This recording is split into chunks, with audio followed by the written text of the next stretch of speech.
नमस्कार दोस्तों, मेरा नाम प्रखर श्रीवास्तव है। मैं आप सभी लोगों का स्वागत करता हूं आपके अपने चैनल गुरु घंटाल में। दोस्तों, आज हम बात करेंगे 44th amendment act of the Indian constitution, Bharat के संविधान का 44वां संशोधन। निकल पड़ते हैं आज के सफ़र पर। दोस्तों, आप सबको पता होगा इमरजेंसी हमारे देश में लगाई गई थी 25 जून 1975 में, और 42nd अमेंडमेंट एक्ट भी उस दौर में लाया गया इंदिरा गांधी की सरकार के द्वारा। 42nd अमेंडमेंट एक्ट, जो कि अपने में ही एक मिनी कॉन्स्टिट्यूशन कहलाता है, उस एक्ट के अंडर बहुत सारी चीज़ें हमारे देश के संविधान में बदली गई। उन्हीं चीज़ों को ख़त्म करने के लिए जब इंदिरा गांधी की सरकार गिरी, इमरजेंसी ख़त्म होने के बाद 1977 में चुनाव हुआ, इंदिरा गांधी हारी और जनता पार्टी की सरकार आई। मोरारजी देसाई हमारे देश के नए प्रधानमंत्री बने और मोरारजी देसाई की सरकार ने भारत के संविधान का 1978 में 44वां संशोधन किया। अब ये संशोधन किया क्यों गया था, उसके पीछे का मेन मोटो क्या था, मैं आप लोगों को बताना चाहता हूँ कि ये संशोधन इसलिए किया गया था, was introduce to provide adequate safeguard against the recurrence of the tendency to take over the fundamental right by the transient majority in the future, and to ensure to the people an effective voice in determining the form of government under which they are to live. दोस्तों, 1971 का election होता है, Indira Gandhi massive victory जीत कर आती हैं। क्यों? क्योंकि कई सारे ऐसे फैक्टर रहते हैं जिसमें कि इंदिरा गांधी बहुत तगड़े से लीड करती हैं और इंदिरा गांधी की इमेज एक वर्ल्ड क्लास लीडर की बन जाती है। इंदिरा गांधी इसी दौरान गरीबी हटाओ आंदोलन लेकर आती हैं, प्रिवी पर्स ख़त्म कर दिया था इंदिरा गांधी ने, एंड कहते हैं ना icing on the cake, Indira Gandhi 1971 का वॉर जीतती हैं, बांग्लादेश बनता है। मतलब इंदिरा गांधी उस वक्त हमारे देश की प्रधानमंत्री रहती हैं, तो कहीं ना कहीं क्रेडिट पूरा का पूरा इंदिरा गांधी को जाता है दैट इंदिरा गांधी ने पाकिस्तान के 2 टुकड़े कर दिए, पाकिस्तान का एक टुकड़ा उन्होंने एक अलग कंट्री बना डाली। तो 1971 में इंदिरा गांधी मैसिव विक्ट्री जीत कर आती हैं अपने फादर पंडित जवाहरलाल नेहरू की तरह। लेकिन उसके बाद इंदिरा गांधी और सुप्रीम कोर्ट में ना आपस में बनती नहीं है। इंदिरा गांधी ये चाहती थी कि पार्लियामेंट के पास इतनी पावर होनी चाहिए कि पार्लियामेंट संविधान के किसी भी पार्ट का अमेंडमेंट कर सके, मतलब कि भारत के संविधान के किसी भी पार्ट को सरकार संशोधित करने का दम भरे। इंदिरा गांधी चाहती थी कि पार्लियामेंट के पास इतनी पावर हो कि पार्लियामेंट फंडामेंटल राइट को बदल सके। इंदिरा गांधी ये चाहती थी कि राइट टू प्रॉपर्टी को फंडामेंटल राइट से निकालकर अलग कर दिया जाए। तीसरी डिमांड उनकी ये थी कि directive principles of state policy को थोड़ा ज़्यादा तवज्जो दी जाए as compare to that of fundamental right, मतलब कि directive principle of state policy को भी फंडामेंटल राइट के कंपैरिजन में तवज्जो मिले। मगर as a guardian of the constitution of India supreme court ने ये सारी चीज़ें करने से मना कर दिया। उसके बाद 1973 में केशवानंद भारती केस होता है और सुप्रीम कोर्ट पहली बार ये डिफाइन कर देती है कि भारत के संविधान का बेसिक स्ट्रक्चर क्या है, और पार्लियामेंट के पास पावर गए कि according to article 368 parliament Bharat के संविधान के किसी भी पार्ट को संशोधित कर सकती है, अमेंड कर सकती है, except basic structure of the Indian constitution. लेकिन इंदिरा गांधी जो चीज़ बदलना चाहती थी वो भारत के संविधान के बेसिक स्ट्रक्चर के अंडर में लाई करने लगा था after Keshavananda Bharati case. Then उसके बाद जेपी मूवमेंट होता है, इंदिरा गांधी इमरजेंसी लगा देती हैं, शाह कमीशन बैठती है। तो 44th अमेंडमेंट एक्ट इसीलिए लाया गया था ताकि ये बताया जा सके कि भारत के संविधान के बेसिक स्ट्रक्चर को खास करके फंडामेंटल राइट के साथ किसी भी तरह का खिलवाड़ किसी भी तरह की सरकार नहीं कर सकती है, चाहे उसके पास कितनी भी मेजॉरिटी क्यों ना हो। ठीक है। एंड दूसरी चीज 44th अमेंडमेंट एक्ट ने ये इंश्योर किया कि लोगों के पास, मतलब देश की जनता जो कि सर्वोपरि है, उसके पास इतनी पावर होनी चाहिए कि वो सरकार के खिलाफ अपनी आवाज़ उठा सके।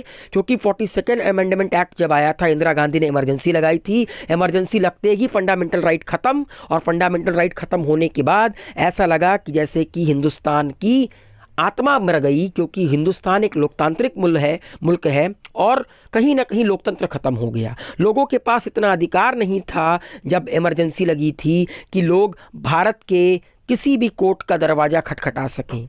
लेकिन 44th अमेंडमेंट एक्ट यही इंश्योर करना चाहता था कि इमरजेंसी लगे चाहे ना लगे, मगर लोगों की आवाज़ ना दबे। And this act also nullified various provision that were brought into the Indian Constitution as new articles or as amendment by the 42nd Amendment Act. And 44th Amendment Act के लाने के पीछे का दूसरा कारण था इंदिरा गांधी की सरकार के द्वारा लाए गए 42nd Amendment Act के कुछ प्रोविजंस को ख़त्म करना, नलिफाइड करना। अब मैं आपको बताता हूं कि 44th अमेंडमेंट एक्ट ने भारत के संविधान में किस तरह का चेंजेस लाया। पहला, any changes in the basic structure of the constitution can be made only if they are approved by the people of India by a majority of votes at a referendum in which at least 51% of the electorate participated. Article 368 is being amended to ensure this. पहला प्रावधान 44th amendment act में यह था कि अगर भारत के संविधान का बेसिक स्ट्रक्चर बदलना है तो उसके लिए देश की पार्लियामेंट कुछ नहीं कर सकती। हिंदुस्तान में रेफरेंडम करवाना पड़ेगा, मतलब लोगों से पूछना पड़ेगा, भारत की जनता से पूछना पड़ेगा, उसके लिए रेफरेंडम करवाना पड़ेगा। और रेफरेंडम में अगर 51%, मतलब पहली चीज़ तो ये है कि 51% हिंदुस्तान की जितनी जनसंख्या है 51% इलेक्टोरेट पार्टिसिपेट करे और 51% लोग कम से कम इसके फेवर में वोट करे कि हाँ बेसिक स्ट्रक्चर को आप बदल सकते हो, तभी जाकर हिंदुस्तान में बेसिक स्ट्रक्चर को बदला जा सकता है। The 42nd amendment act of the 44th Amendment Act of 1978 reversed the provision made by the 42nd Amendment Act that allowed the government to amend the constitution on its wish by Article 368. Indira Gandhi की सरकार ने जब 42nd amendment act किया था तो इंदिरा गांधी की सरकार ने कहा था कि as per this amendment Bharat की सरकार हिंदुस्तान के संविधान के किसी भी आर्टिकल को अमेंड कर सकती है, किसी भी पार्ट को अमेंड कर सकती है under article 368 of the Indian constitution. लेकिन 44th अमेंडमेंट एक्ट ने इसे खत्म कर दिया। राइट टू प्रॉपर्टी को फंडामेंटल राइट से रिमूव कर दिया गया और उसको लीगल राइट के अंडर में डाल दिया गया अंडर आर्टिकल 300A। पहले जो राइट टू प्रॉपर्टी आर्टिकल 31 में आती थी, अब वो आपका आर्टिकल 300A में आती है as a legal right. And the most important चीज, इंदिरा गांधी के इमरजेंसी लगाने के तरीके पे बड़ा सवाल उठा था। 44th अमेंडमेंट एक्ट ने क्या कहा? Proclamation of emergency can be issued only when the security of India और any part of its territory is threatened by war or external aggression or by armed rebellion। कि emergency तभी लगाई जा सकती है जब भारत की सिक्योरिटी, मतलब भारत की सुरक्षा खतरे में हो। कैसे? कोई वॉर होने वाला हो, या मान लीजिए बाहर से कोई और मुल्क एग्रेसिव हो रखा हो हिंदुस्तान के प्रति, मतलब वॉर की स्थिति बन चुकी हो, या तो आर्म रिबेलियन हो जाए, मतलब हिंदुस्तान में आर्म फोर्सेस हथियार उठा ले या पुलिस फोर्स हथियार उठा ले। उस केस में internal disturbances not amounting to arm rebellion would not be a ground for the issue of a proclamation. Indira Gandhi ने इमरजेंसी के पीछे का कारण क्या दिया था? इंटरनल डिस्टर्बेंसेस, कि कांग्रेस की जो विपक्ष पार्टियां हैं वो भारत की सरकार को काम करने नहीं दे रही है। जब जेपी मूवमेंट हुआ था, लेकिन 44th अमेंडमेंट एक्ट ने कहा कि इंटरनल डिस्टरबेंस, याद रखिएगा, इंटरनल डिस्टरबेंस में आर्म रिबेलियन नहीं आएगी। तो इंटरनल डिस्टरबेंसेस की बेसिस पर आप नेशनल इमरजेंसी नहीं लगा सकते।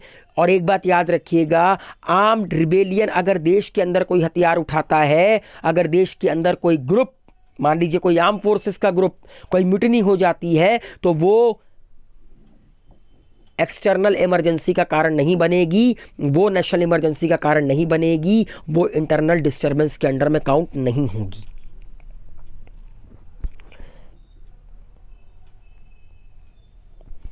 An emergency can be proclaimed only on the basis of the written advice tendered to the president by the cabinet. Emergency तभी लगेगी जब रिटर्न में एडवाइस दिया जाएगा कैबिनेट मिनिस्ट्री के द्वारा, किसको? भारत के राष्ट्रपति को, क्योंकि भारत का राष्ट्रपति ही इमरजेंसी डिक्लेयर करता है।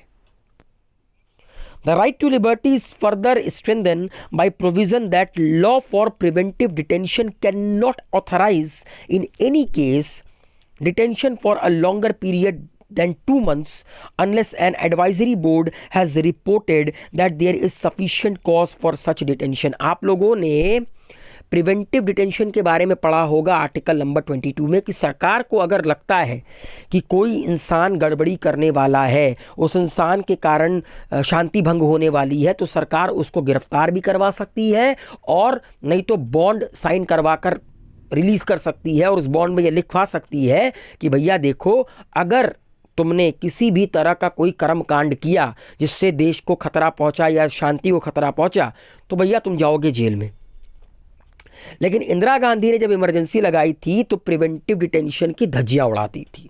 इंदिरा गांधी ने कम से कम 21 महीने तक लोगों को बिना किसी कारण जेल में रखा था। 44th अमेंडमेंट ने कहा कि प्रिवेंटिव डिटेंशन के अंदर अगर कोई भी इंसान गिरफ्तार होता है तो सिर्फ 2 महीने के लिए उसकी गिरफ्तारी होगी, 2 महीने से ज़्यादा की गिरफ्तारी नहीं हो सकती प्रिवेंटिव डिटेंशन में। हाँ, अगर मान लीजिए कि उससे ज़्यादा की गिरफ्तारी किसी की करवानी है तो उसके लिए पहले एक एडवाइजरी बोर्ड का गठन होगा और एक प्रॉपर वैलिड रीज़न होना चाहिए कि क्यों इस इंसान को 2 महीने के ऊपर तक आप कैद में रखोगे। Right of the media to report freely and without censorship the proceeding in parliament and the state legislature. 40 जब इमरजेंसी लगी थी तो इंदिरा गांधी ने प्रेस सेंसरशिप लगाई थी, ठीक है। देश की जितनी भी मीडिया हाउसेस थी, बहुत सारे मीडिया हाउसेस तो बंद हो गए क्योंकि उन्होंने सरकार के सामने झुकना मुनासिब नहीं समझा। लेकिन जो झुके उनसे यह कहा गया कि भैया ऐसा है, जो भी छापोगे पहले रिव्यू करवाओगे सरकार से। संजय गांधी ने तो यहाँ तक कहा था दूरदर्शन के प्रसार भारती के हेड को कि दूरदर्शन पे जो भी चीज़ दिखाई जाएगी पहले आप मुझे आकर रिव्यू करवाएंगे। तो मतलब एक कह सकते हैं कंप्लीट तरह की डिक्टेटरशिप हो गई थी इमरजेंसी के दौरान। और 44th अमेंडमेंट एक्ट ने कहा कि मीडिया पर सेंसरशिप कभी नहीं लगेगी। मीडिया पार्लियामेंट की भी रिपोर्टिंग कर सकती है, स्टेट लेजिस्लेचर की रिपोर्टिंग भी कर सकती है कि अंदर क्या चल रहा है क्या नहीं चल रखा गया, एंड फ्रीली ये रिपोर्ट कर सकती है। तो जो काम इंदिरा गांधी ने गलत किया था इमरजेंसी के दौरान 44th अमेंडमेंट एक्ट में उसको सुधारा गया। बट ऑब्वियस है दोस्तों, सरकारें बदलती हैं तो प्रीवियस सरकार जो की रहती है आने वाली सरकार उसको बदल देती है। तो उम्मीद है मेरे द्वारा एक्सप्लेन किया गया 44th अमेंडमेंट एक्ट आप लोग के समझ में आया होगा। वीडियो को लाइक कीजिए, शेयर कीजिए, कमेंट कीजिए and do subscribe Guru Ghantal. Wish you all a good luck, take care, goodbye, शबा खैर।